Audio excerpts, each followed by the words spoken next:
बोलो जयकारा बोल मेरे श्री गुरु महाराज की जय।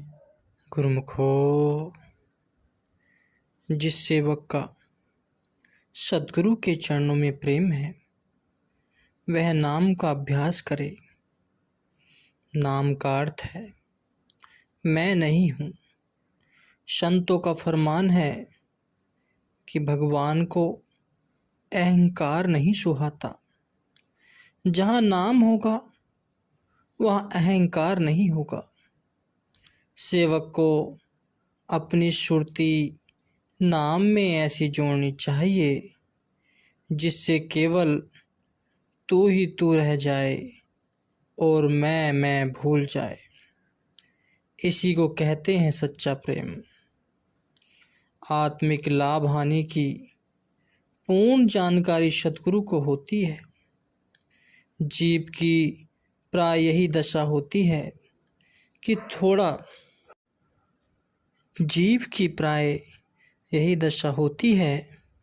कि थोड़ा भजन या सेवा करके स्वयं को कुछ समझने लगता है, इसलिए हानि की ओर जाता है और समझता यही है कि मैं लाभ की ओर जा रहा हूँ।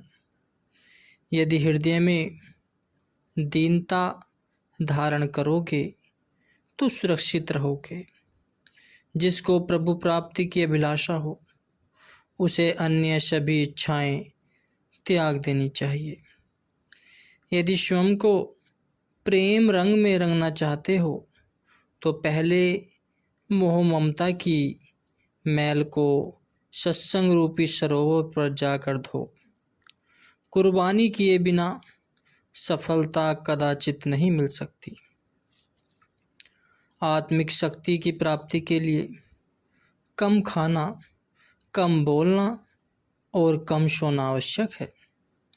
मन को इंद्रियां विषय विकारों की ओर से रोककर सुमिरन सेवा में निरंतर लगाओगे तो उस पुरुषार्थ का फल आत्मिक लाभ होगा। बहुत लोग वादे तो ऐसे करते हैं कि जैसे प्रभु की प्रसन्नता प्राप्त की हो, परंतु उनके कर्म देखें तो प्रभु की महिमा भी केवल मायावी पदार्थों की प्राप्ति के लिए करते हैं। ऐसे लोगों को भक्ति या बुद्धिमान नहीं कहा जा सकता।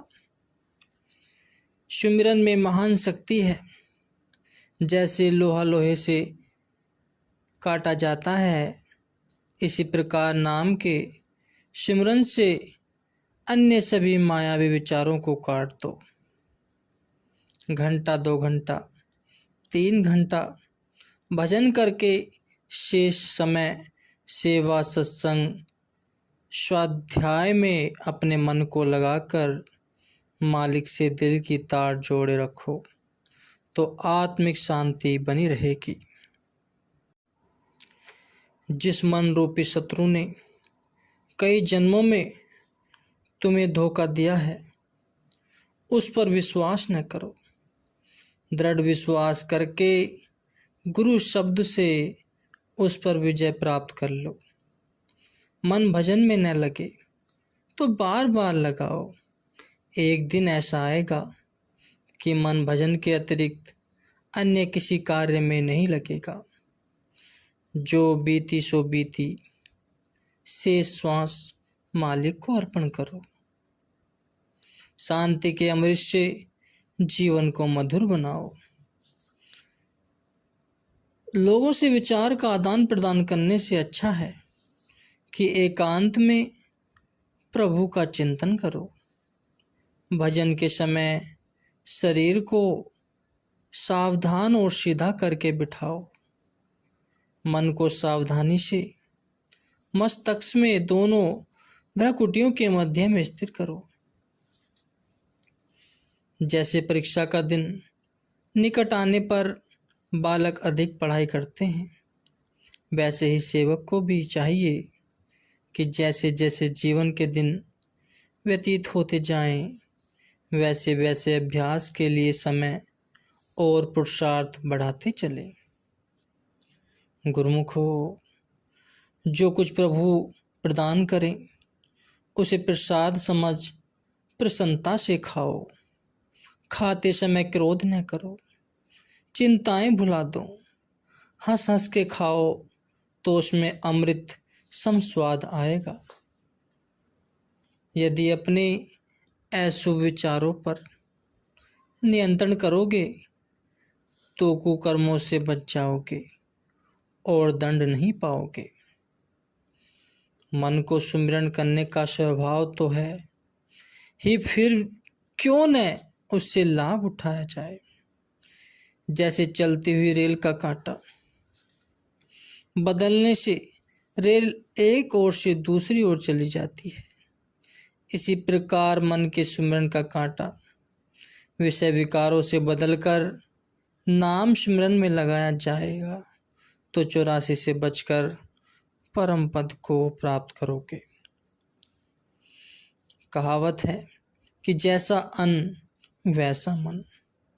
शरीर नाम की कमाई करने के लिए मिला है, इसलिए साधारण, सात्विक और कम भोजन खाना चाहिए, जो मन को शुद्ध करेगा तथा शुद्ध मन को सुमरन में लगाएगा।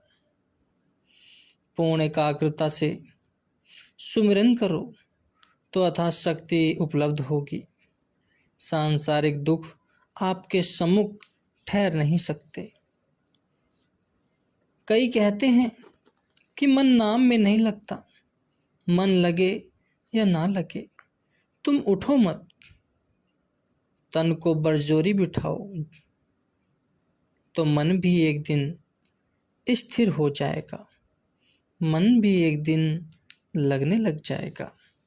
सांसारिक उतार चढ़ाव आने पर उतावले मत हो, क्योंकि यह हमेशा स्थिर नहीं रहते। धैर्य पूर्वक मालिक की कृपा पर विश्वास रखो और मालिक का चिंतन करो, जिससे शारीरिक एवं आत्मिक दोनों लाभ होंगे। सदैव प्रसन्न रहने का प्रयत्न करो। प्रसन्नता सदा सत्पुरुषों की संगति से ही मिलती है। यदि मन में क्रोध आए तो सद्गुरु के शब्द द्वारा इस पर नियंत्रण करो। इसी प्रकार अन्य विकारों के आक्रमण से बचने के लिए भी गुरु शब्द का अभ्यास आवश्यक है। बुरी नज़र से किसी को मत देखो और न ही किसी से कटु वचन बोलो। जैसे स्वास्थ्य के लिए शरीर, वस्त्र, मकान इत्यादि की स्वच्छता भी आवश्यक है, उसी प्रकार आत्मिक उन्नति के लिए मन की शुद्धि भी आवश्यक है। दुख में और सुख में यही कहो कि तेरा किया सब तेरा है, तेरा भाड़ा मीठा लागे, जो करे उसमें ही भला। आराम तलब न बनो, सदैव एक से दिन नहीं रहते। बड़े बड़े पहुँचे हुए भी कष्ट की और आपत्ति की दिन आते हैं।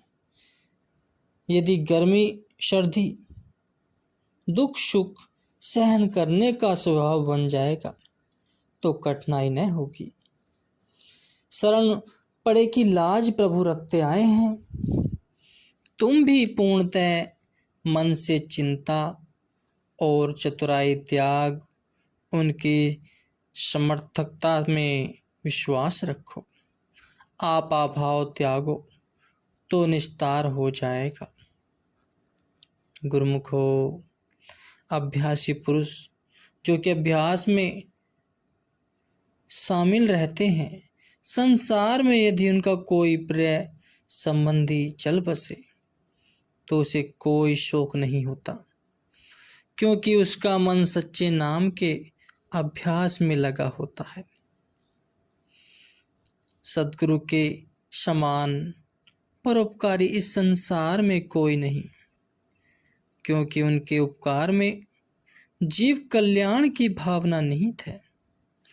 लेकिन आम संसारी लोगों के उपकार की भावना में कोई न कोई स्वार्थ छिपा ही होता है। इसलिए इस प्रकार के उपकार से आत्मिक उन्नति नहीं होती। जीव अपनी सामर्थ्य को भूलकर दीन दुखी होकर गुलामों जैसा पराधीन जीवन व्यतीत करता है। जिसके भाग्य उदय होते हैं उसे सद्गुरु की शरण प्राप्त होती है। सद्गुरु उसे उसकी महान शक्ति का बोध कराते हैं और शब्द रूपी डोर प्रदान कर उसे सच्चिखंड में ले जाते हैं। जन्म जन्म के बिछड़े हुओं को परमपिता से मिलाकर गुलाम से मालिक बना देते हैं। धन्य है सद्गुरु। ये सत्संगी देखा देखी अपनी मांगे न बढ़ाओ। तुम्हें भजन में उन्नति करने की अभिलाषा है तो सांसारिक पदार्थ बढ़ाने वालों से रीस न करो। पूर्व की तरह जाना हो तो पश्चिम दिशा की ओर पीठ करो, नहीं तो समय व्यर्थ नष्ट हो जाएगा। जिसमें इच्छा नहीं है वह शाहों का शाह है। बाहरी परिस्थितियां उसकी चाहे कैसी भी हों, इच्छाओं वाला भूखा और दुखी है। चाहे उसके पास लाखों करोड़ों रुपए हो, चाहे कितना मूल्य दो, जीवन का एक श्वास भी नहीं बढ़ सकता।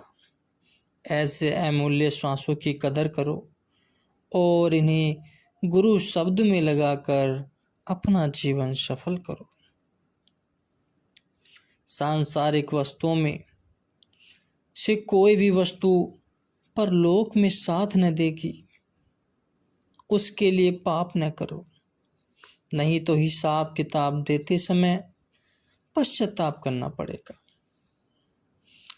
दूसरों का उद्धार होना इतना कठिन नहीं जितना निंदक का, क्योंकि जब केवल अपने पाप धोना ही कठिन है तो निंदक जो दूसरों की निंदा करके उनके पाप भी अपने ऊपर ले लेता है, उसका उद्धार कैसे होगा। नाम के सिमरन से ही अंतःकरण शुद्ध होता है और उसी के दौरान ही शुभ कर्म भी होते हैं। कई लोग नाम का सिमरन छोड़ अन्य शुभ कर्म आरंभ कर देते हैं, परंतु आधे मार्ग में ही गिर जाते हैं। किसी को अहंकार गिरा देता है, किसी को कर्म फल की इच्छा आगे बढ़ने से रोक लेती है।